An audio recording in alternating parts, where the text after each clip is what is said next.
Hello friends, आज के video में डिस्कस कर रही हूँ क्लास 10th की बुक फुटप्रिंट्स विदाउट फीट के चैप्टर 1 ट्रायम्फ ऑफ सर्जरी को। इसे लिखा है जेम्स हेरियोट ने, जिनका जन्म हुआ 3 अक्टूबर 1916 को और डेथ हुई 23 फरवरी 1995 को। इस चैप्टर के अंदर एक वेटरनरी सर्जन के तौर पर उन्होंने अपने एक एक्सपीरियंस को शेयर किया है, जिसके अंदर उन्होंने बताया है कि किस प्रकार से ट्रिकी नामक एक डॉग जो है, उसकी मिस्ट्रेस के अत्यधिक प्यार के कारण जो उसकी ओवर फीडिंग हो रही है, उसके कारण किस प्रकार की कॉम्प्लिकेशंस का सामना करता है, और फिर किस तरीके से हमारे नरेटर, हमारे जो राइटर हैं, ऑथर हैं इस चैप्टर के, वो एक वेटरनरी डॉक्टर के तौर पर उसका इलाज करते हैं। तो ये भी आप लोगों को बता दूं कि जेम्स हेरियोट एक फेमस वेटरनरी डॉक्टर सर्जन रहे हैं और एक फेमस ऑथर भी रहे हैं। राइटिंग को कहा जाता है उन्होंने अपनी वाइफ के एनकरेजमेंट पर फॉलो करना शुरू किया था। कहानी हमारी शुरू होती है, नरेटर एक गली में ट्रिकी को उसकी मिस्ट्रेस के साथ मिलता है। वो देखता है कि वो बहुत ज्यादा मोटा हो चुका है, इतना फूल गया है कि उसके शरीर में बस कोनों पर 4 पाँव नजर आ रहे हैं, आंखें लाल हैं। नरेटर रियली उसे देख करके बहुत ज्यादा चिंतित हो जाता है। मिसेस पंफ्रे जो कि उसकी मालकिन है, वो नरेटर यानी कि हमारे जो डॉक्टर हैरियोट हैं, मिस्टर हैरियोट से शिकायत करती हैं कि उन्हें लगता है कि उनके डॉग ट्रिकी में एनर्जी ही नहीं है, ट्रिकी को माल न्यूट्रिशन यानी कि कुपोषण हो गया है। वो उसे माल्ट दे रही हैं, कॉड लाइनर ऑयल दे रही हैं, हॉर्लिक्स दे रही हैं। नरेटर मिसेस पंफ्रे को एडवाइस करता है कि वो स्वीट्स को अवॉइड करें। इस पर मिसेस पंफ्रे कहती है कि मैंने कोशिश की थी स्वीट्स को अवॉइड करने की, परंतु ट्रिकी को क्रीम केक और चॉकलेट बहुत ज्यादा पसंद है और वो उसे रोक नहीं पाई। इस पर नरेटर ट्रिकी की प्रॉब्लम को समझ जाता है। उसकी प्रॉब्लम थी ग्रीड। वो कोई खास एक्सरसाइज भी नहीं कर रहा था। नरेटर एडवाइस करता है कि अगर एक्सरसाइज नहीं दी गई और फूड कट नहीं किया गया तो ट्रिकी सीरियसली इल हो जाएगा। इसके बाद दोनों अपने अपने रास्ते चले जाते हैं। फिर एक दिन मिसेस पंफ्रे नरेटर को कॉल करती हैं। ट्रिकी बीमार हो गया था, कुछ खा भी नहीं रहा था और वॉमिटिंग कर रहा था, कुछ भी करना नहीं चाह रहा था, बिल्कुल इनएक्टिव पड़ा हुआ था। नरेटर ने पहले ही अपना प्लान रेडी कर रखा था।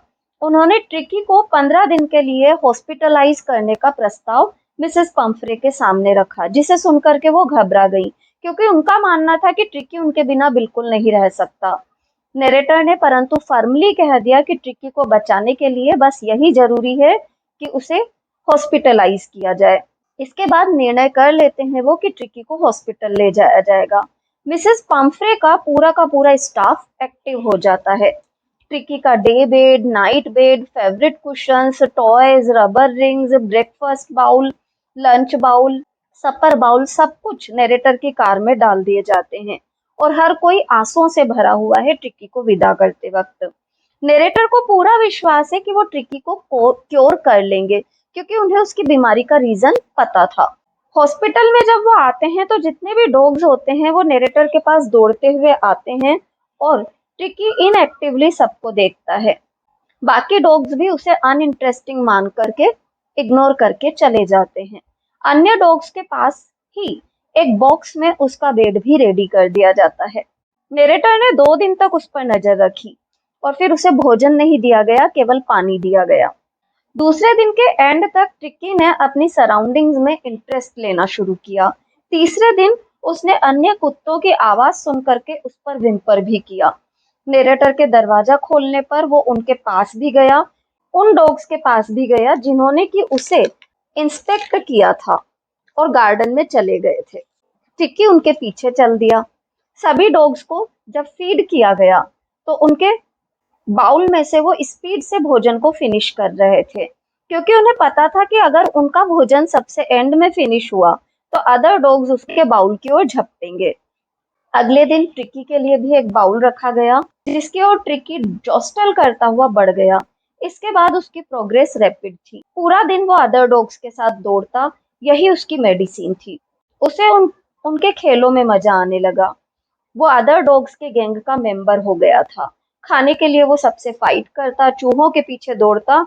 उसने जैसे तो ऐसा समय पहले कभी देखा ही नहीं था। इधर मिसेस पंफ्रे बुरी तरह से परेशान थी। उसके बारे में जानने के लिए कॉल करती, ट्रिकी के लग्जरीज को वो किस तरीके से यूज कर रहा है इन पर क्वेश्चन करती, जिससे कि नरेटर अवॉइड कर देता। नरेटर ने उन्हें आश्वस्त किया कि ट्रिकी ठीक हो रहा है। अब मिसेस पंफ्रे ने जैसे ही ये सुना 2 दर्जन अंडे भेज दिए। एक टाइम के एक टाइम के 2 दर्जन अंडे भेजने शुरू कर दिए। अब अदर डॉग्स को भी 2-2 अंडे ईच फॉर ब्रेकफास्ट मिलने लगा। फिर ट्रिकी के ब्लड लेवल को एनरिच करने के लिए मिसेस पंफ्रे ने वाइन भेज दी।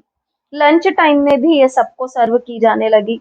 बड़े ही कंटेंटफुल दिन थे, सेटिस्फाइंग डेज थे। फिर 15 दिन बाद नरेटर ने मिसेस पंफ्रे को कॉल किया कि वो ट्रिकी को ले जा सकती है। मिसेस पंफ्रे आई और वो बहुत ही ज्यादा इमोशनल थी। नरेटर गार्डन में जाता है और ट्रिकी, जो कि अब एक हेल्दी मसल्ड एनिमल हो गया है, से बाहर लाता है। अपनी मिस्ट्रेस को देखते ही ट्रिकी नरेटर की गोद से कूद पड़ता है और अपनी मालकिन को लिक करना शुरू कर देता है। मिसेस पंफ्रे इतनी खुश होती हैं कि इसे ट्रायम्फ ऑफ सर्जरी कहती हैं। यहाँ पर हमारा चैप्टर खत्म होता है। इसके साथ ही हमें एक मैसेज मिल जाता है कि अत्यधिक का लाड़ प्यार और अत्यधिक का केयर, चाहे वो जानवर हो या इंसान, दोनों के लिए खतरनाक है। ये वीडियो अच्छा लगा हो तो चैनल को लाइक, सब्सक्राइब और शेयर जरूर करें। इसके अलावा क्वेश्चन आंसर्स को भी मैं डिस्क्रिप्शन बॉक्स में डाल दूंगी। और भी कोई कंफ्यूजन हो तो कमेंट बॉक्स में कमेंट डालें। Thank you everyone.